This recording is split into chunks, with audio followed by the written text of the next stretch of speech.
Hello everybody, this is Joshua Canope with Bar JK Land and Cattle in western Oklahoma.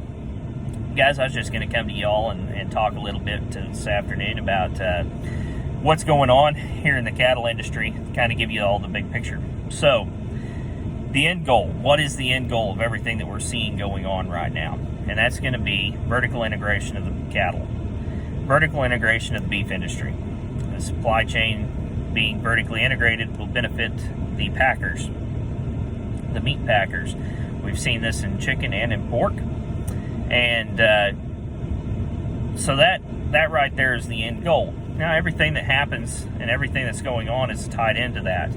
We've seen pushback on 5014, and we've seen pushback on any type of mandatory country of origin labeling legislation that could possibly come, and we're seeing pushback on the Prime Act. Everything that's going on, we all know that we have 4 meat packing companies that control 85% of the packing industry right now in the United States, and 2 of which are owned by Brazilian companies. So what we're seeing is with that pushback is we're threatening, that legislation will threaten the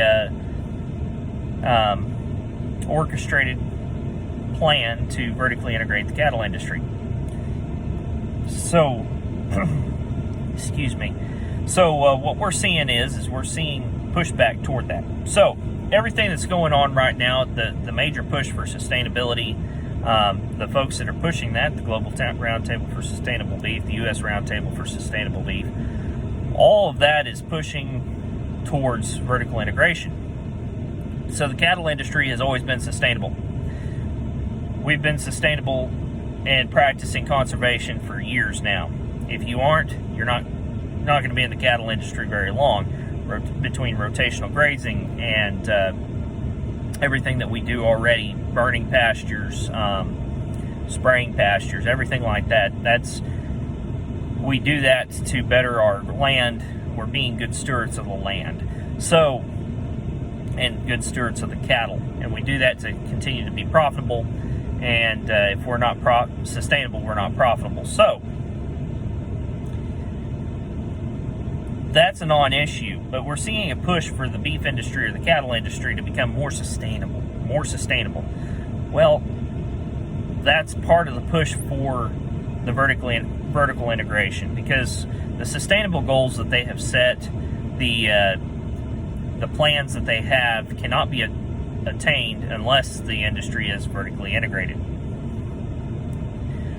So that's part of what we're seeing there. And what's going to happen is with the cattle markets the way that they are, the contracting that's already going on, and kind of hitting where we don't have fair cattle markets, even at the at the packing level, and that just trickles down to everybody, including myself as a cow-calf guy.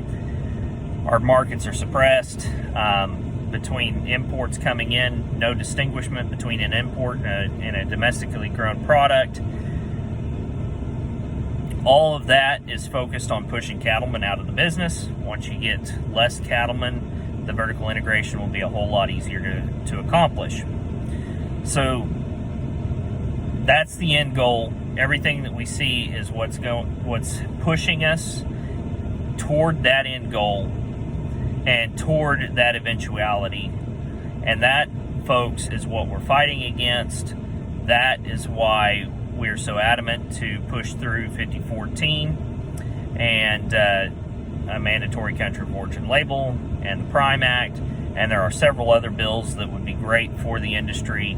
I don't have a list of them in front of me, but folks, that's what we're so adamant about.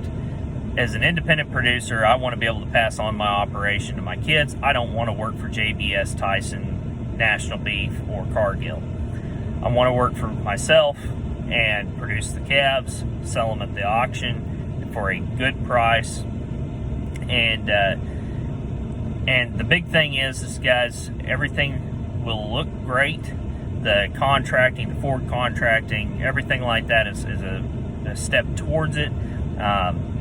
We've been pushed in that direction with purchasing less cattle on the cash spot market, but and it'll sound great, it'll sound wonderful, but is it really what's good for our industry?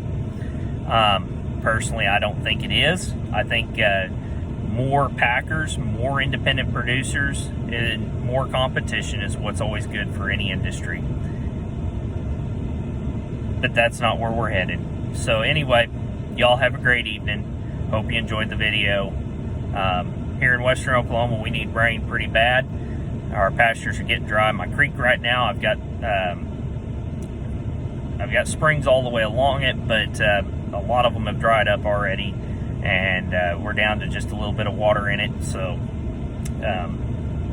folks, and I drove through the Oklahoma Panhandle, Texas Panhandle this weekend. They need more rain. They've been getting a little bit, but there's a lot of places that are dry. So y'all continue to pray for rain across the U.S., and y'all have a great day.